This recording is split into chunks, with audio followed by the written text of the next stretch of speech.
Assalamualaikum warahmatullahi wabarakatuh.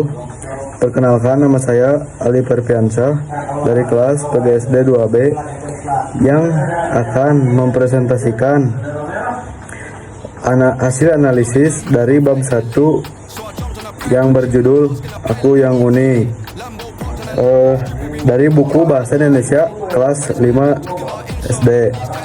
Analisis ini saya buat sebagai tugas ujian akhir semester mata kuliah konsep dasar bahasa dan sastra Indonesia yang diampu oleh Pak Fajar Nugraha MPD.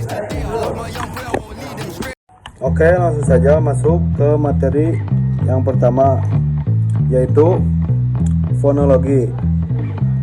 Fokus kajiannya yaitu mengidentifikasi dan melafalkan kata sifat dengan intonasi dan pelafalan yang tepat, seperti cepat, lambat, pendiam, penakut. Bab dan halamannya itu ada di bab 1 halaman 16. Seperti yang tertulis di dalam buku di atas, terdapat kata-kata seperti saku, uang, bijak, memakai, dan tabungan. Kata-kata ini mengandung bunyi atau fonem yang berbeda pelafalannya dan membedakan makna. Fonologi berasal dari bahasa Yunani, yaitu pon yang artinya bunyi dan logos yang artinya bunyi dan logos yang berarti ilmu atau kajian. Maka fonologi adalah ilmu yang mempelajari bunyi-bunyi bahasa sebagai satuan sistematis dalam komunikasi. Menurut Tridaksana, fonologi adalah bidang linguistik yang mempelajari bunyi-bunyi bahasa menurut fungsinya sebagai pembeda makna dalam suatu bahasa tertentu. Kajian ini termasuk dalam kajian fonemik, yaitu bagaimana bunyi bahasa dilihat dari sisi fungsi linguistik dan membedakan arti. Jadi fonologi ini itu intinya tentang nada bicara dan gaya bicara kita. Beda halnya seperti kita menyuruh ayo cepat atau ayo cepat. Meskipun kata-katanya sama, tapi cara berbicaranya itu berbeda. Jadi intinya tentang intonasi bunyinya. Oke, yang kedua yaitu di sini ada morfologi. Fokus kajiannya itu menganalisis pembentukan kata dengan awalan pe pada kata sifat seperti pemberani, penakut, pendiam, dan penyayang. Bab dan halamannya itu ada di bab 1 di halaman 16. Seperti yang ditampilkan pada halaman tersebut, morfologi mempelajari struktur internal kata termasuk perubahan dan pembentukannya dari morfem. Morfem adalah suatu satuan terkecil yang bermakna. Kajian ini membantu siswa memahami bagaimana awalan pe berperan dalam mengubah arti kata. Seperti berani diberi kata awalan pe jadi pemberani. Terus ada juga seperti diam diawalkan kata pe jadi pendiam. Ini merupakan perubahan makna melalui morfem. Oke, selanjutnya nomor 3 yaitu ada sintaksis. Fokus kajiannya yaitu menyusun kata-kata sifat ke dalam kalimat sederhana dan majemuk. Bab dan halamannya itu ada di bab 1 halaman 16, sama seperti yang tadi. Pada gambar tersebut tertulis sintaksis mempelajari tata urutan kata dalam membentuk kalimat. Kata sintaksis berasal dari bahasa Yunani yang berarti mengatur bersama-sama. Dalam kajian ini, siswa belajar menyusun kata sifat secara tepat ke dalam kalimat agar maknanya menjadi utuh dan sesuai struktur kalimat baku, baik dalam bentuk kalimat tunggal maupun majemuk. Contohnya yaitu seperti Rani adalah anak yang rajin dan penyayang.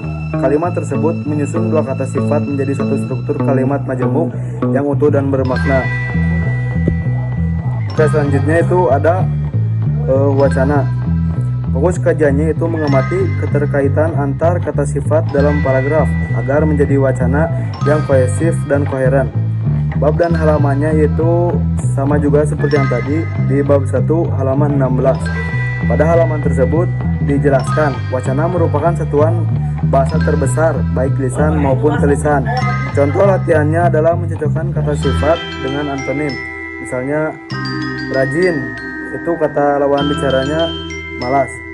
Wacana melibatkan hubungan antar kalimat dan konteks sehingga pembelajaran ini membantu siswa mengembangkan keterampilan membaca dan menulis dengan struktur logis dan padu. Contohnya seperti Aldi adalah anak yang rajin, penyayang dan sopan. Namun di sini ada namunnya ya. Namun sifat adiknya itu sangat nakal dan cerewet. Paragraf ini menunjukkan keterkaitan makna dan kohesi antar kata sifat yang digunakan dalam konteks utuh. Oke, selanjutnya itu ada pragmatik. Fokus kajiannya itu menganalisis makna kata sifat berdasarkan konteks sosial, seperti perbedaan penggunaan kata malas dan rajin. Materinya itu ada di bab dan halaman yang sama seperti tadi, yaitu bab 1 halaman 16. Seperti yang terlihat di dalam gambar tersebut, pragmatik adalah ilmu linguistik yang mempelajari makna berdasarkan konteks penggunaannya. Dalam kegiatan ini, siswa belajar bahwa makna kata bisa berbeda tergantung situasi, lawan bicara, dan tempat terjadinya komunikasi. Misalnya, kata rajin di sekolah bisa berarti taat aturan, sedangkan di rumah bisa berarti suka membantu orang tua. Contohnya, kata rajin bisa berarti berbeda. Di sekolah, contohnya seperti aktif dan rajin belajar. Sementara di rumah, suka membantu orang tua dan disuruh oleh orang tua. Ini menunjukkan makna berubah tergantung konteks sosialnya. Oke, yang selanjutnya itu ada sosiolinguistik.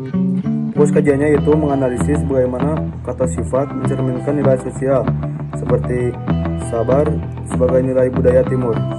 Bab dan halamannya itu sama juga seperti tadi di bab 1 halaman 16. Seperti yang tertulis di dalam halaman tersebut, sosiolinguistik adalah studi tentang hubungan antara bahasa dan masyarakat. Dalam konteks ini, kata sifat digunakan untuk mencerminkan nilai-nilai sosial tertentu. Misalnya dalam budaya Indonesia, kata sabar sering dikaitkan dengan sifat ideal. Siswa belajar memahami bahwa penggunaan kata bisa dipengaruhi oleh budaya, status sosial, atau komunitas. Contohnya, kata sabar dianggap positif dan ideal di dalam budaya timur.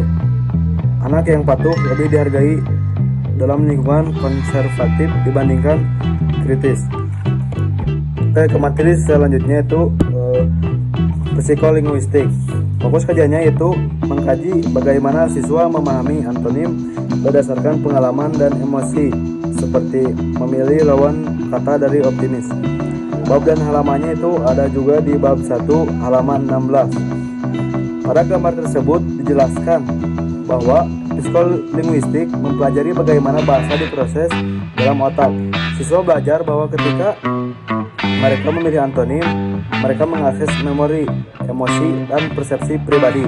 Menurut Aitson 2003, psikolinguistik adalah studi tentang bagaimana bahasa dipahami dan diproduksi oleh manusia, termasuk proses perseptif, menerima bahasa, dan produktif menghasilkan bahasa.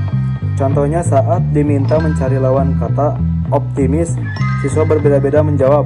Ada yang bilang pesimis, dan ada juga yang bilang ragu-ragu. Hal ini tergantung pengalaman, persepsi, dan emosi masing-masing siswa tersebut. Oke, yang selanjutnya itu ada puisi. Fokus kajiannya itu menggambarkan sifat dari diri melalui puisi akrostif berdasarkan huruf awal nama. Bab dan halamannya itu ada di bab 1 halaman 3. Seperti yang tampak pada gambar halaman tersebut, puisi digunakan sebagai media ekspresi pribadi. Misalnya dari kata saya sendiri, alif itu hanya aku selalu berusaha, L lelah bukan alasan, Q ingin selalu berkembang, Dan F. Fokus pada masa depan. Puisi akrostif ini adalah jenis puisi yang huruf awal setiap barisnya membentuk nama. Kajian ini termasuk puisi lama karena masih mempertimbangkan aturan rima dan irama. Siswa diajak untuk menuangkan karakter dan nilai positif melalui pilihan kata yang bermakna. Yang selanjutnya itu ada prosa. Fokus kajiannya itu menelaah cerita naratif yang menggambarkan karakter bertentangan seperti kisah Rana dan Rani. Bab dan halamannya itu ada di bab 1 halaman 4. Seperti yang tertulis di halaman tersebut, prosa adalah bentuk karya sastra yang disusun dalam paragraf dengan bahasa lugas. Dalam cerita Rana dan Rani, siswa diajak mengenali dua tokoh yang memiliki karakter berbeda. Prosa juga digunakan untuk menyampaikan gagasan dan konflik secara runtut. Menurut Goris Karaf, prosa adalah bentuk bahasa yang mengalir alami tanpa irama atau metrum. Contohnya dalam kisah seperti yang di atas ini, kisah Rana dan Rani memiliki dua sifat yang berbeda, yaitu Rana adalah anak yang pemarah dan keras kepala, sedangkan Rani adalah anak yang penyabar dan bijaksana. Konflik antar sifat ini membangun cerita yang menarik dan mendidik. Oke, terus materi selanjutnya itu ada drama. Fokus kajiannya itu menyusun dialog antar dua tokoh dengan sifat yang bertentangan untuk kegiatan bermain peran.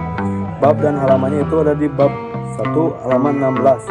Pada gambar tersebut ditunjukkan siswa menyusun dialog seperti tokoh A berbicara, "Kamu terlalu pemalu." Terus tokoh B berbicara lagi, "Lebih baik pemalu daripada terlalu suka mencampuri urusan orang." Drama adalah bentuk karya sastra yang tulis dalam bentuk naskah untuk dipentaskan. Menurut Baizar Valhagen, drama adalah seni yang menggambarkan watak manusia melalui tindakan dan dialognya. Jenis drama yang digunakan di sini adalah drama didaktik, yaitu drama yang mengandung nilai pendidikan selain hiburan. Oke, sekian presentasi yang bisa saya terangkan dalam video ini. Mohon maaf jika banyak kesalahan atau kurang pemahaman. Saya pamit undur diri. Assalamualaikum warahmatullahi wabarakatuh.